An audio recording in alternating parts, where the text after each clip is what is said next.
What's going on? It's your boy Pedro back again with another video, and don't mind this blanket around me. It is cold as fuck in this room. But yeah, today we are here to talk about why Demon Slayer is destroying Hollywood at the box office and what it means for the future of entertainment. So me personally, I am a Demon Slayer fan. I've been watching this shit since it came out back in, I think it was like 2021-ish. I know Mugen Train did really well at the box office, so I kind of anticipated that this one would do really well as well.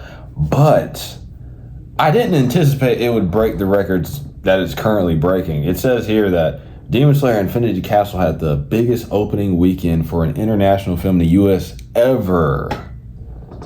So that's any international film. Any film. Think of all the fucking films ever made internationally. And this shit, an anime, beat all of that. $70 million. And it was also the biggest opening ever for an R-rated film. I feel like this is just Hollywood, you know, reaping what it sows, getting what's coming to them, because it's just like all the bullshit that they've been releasing over the past few years that they've been just injecting with politics, with you know, weird gender stuff, with all this weird shit that people don't want in their movies. People don't want to go to the movies to be preached to about, you know, being politically correct or you know, rights for a certain marginalized group. We're not trying to hear about that whenever we're going to the movie. We're trying to escape our regular lives and enter into a fantasy for like 2 or 3 hours or some shit while we're watching a movie, you know? But these activists that have broken into Hollywood, they can't help themselves, so they always inject the shit into the films. And it's just kind of gotten to the point now where we're seeing people are just fed up, and now they're like, you know, making them pay with their wallets, and they're paying motherfuckers in, you know, the anime industry their money instead, because in Japan they're not focused on gender and politics and certain ideologies that they're trying to push. They're not trying to push certain agendas. It's just entertainment, and that's it. That's it. It's literally just the story. That's it. We're not trying to indoctrinate you. We're not trying to make you think a certain way. We're not trying to call out this group, that group. We are just, you know, we're giving you this entertainment, and here this is just purely in it. We're not going to inject our own ideologies into it. None of that. We just want y'all to have a good time at the movie, so y'all can just kind of, you know, forget about the real world for a little bit and just think about this. Think about Demon Slayer Infinity Castle for a couple hours of your day. And man, I gotta say, I went to go see this I saw it last Friday. Man, probably movie of the year, if I'm being honest. I did go and see Superman, but Superman wasn't as good as this. It wasn't. Let's just be real. From the animation, the compositing, the direction, everything about this movie, the score, the sound design, everything about this movie. Obviously, there were some minimal pacing issues. People had issues with like the fucking, you know, the flashbacks, but those flashbacks were necessary so that you would, you know, understand why these characters are in the position that they are in currently. But other than that, I see a lot of people online giving this movie a 10 out of 10, dude. This, and you gotta see K-pop Demon Hunters. It's just showing that people are done with the fucking politics in the movies. All the weird shit that y'all be injecting into the movies. It's not trying to preach to you in any sort of way. Obviously, you know, there's life lessons you could learn from, you know, a story like this, but at the same time, it's just a fantasy. It takes you out of the real world and it just transports you into this fantastical world where there's demons and fucking they get transported to an infinite castle and there's samurai fight demons, and it's sick choreography and animation. That's all it fucking takes, Hollywood. You don't have to preach to us about what, you know, a man or a woman is or whatever the fuck. You don't have to do that.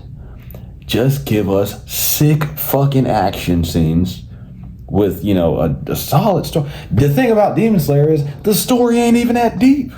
It's not even that deep. It's really just cut and dry. There's fucking demons, and there's the king of the demons, and then there's these motherfuckers called the Hashira, and they hunt the demons. It's literally demon hunters. And that's it. Obviously there's like certain, nuances to this, but for the most part, it's just cut and dry. Niggas hunting demons. That's it.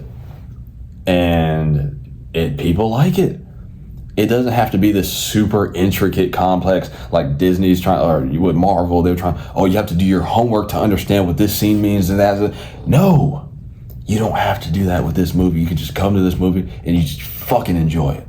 You don't have to go do your fucking homework. Obviously, there's certain scenes that you're going to see in this movie. You're like, I didn't really understand that. Like, if you're a newcomer to this, you're going to have to go back and watch the whole fucking series, right? Because, I personally, I don't understand why you would watch this without seeing the series. Unless you're just trying to, like, kind of just get in. You're getting into it for the first time.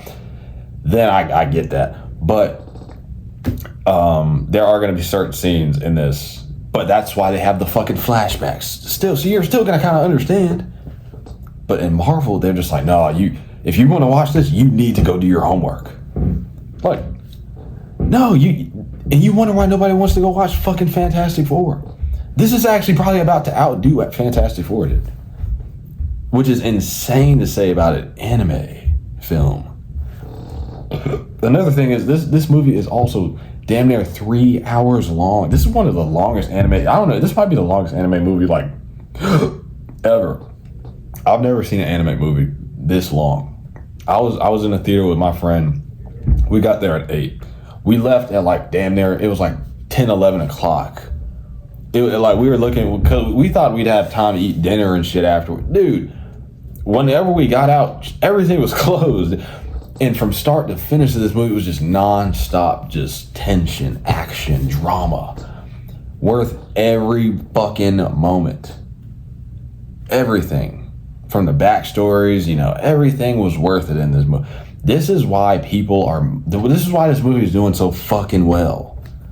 Because the motherfuckers in Japan, they get it. They understand how to make good entertainment. These writers in America, they fucking suck.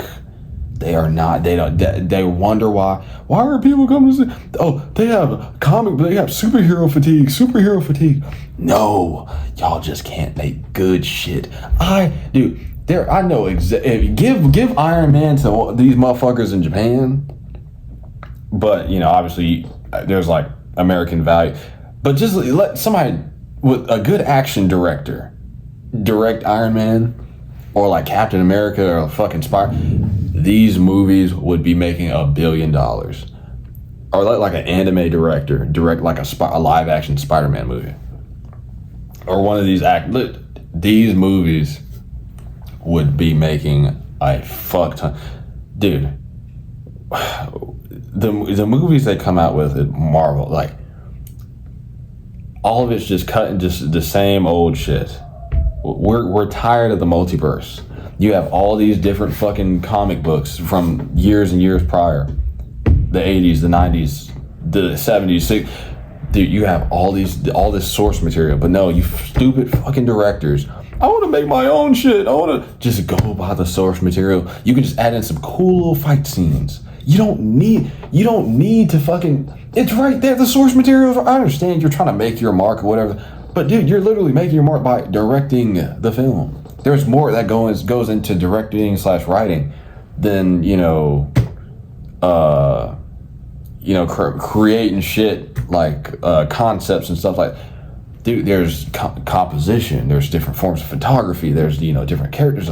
There's all these different things that you can create, can do direction-wise. But no, y'all have to change important shit about the fucking stories. For whatever, I don't know why. Like, y'all, it'll be like a character that was white or some shit. Y'all just make them black for whatever the fuck reason. I'm just like,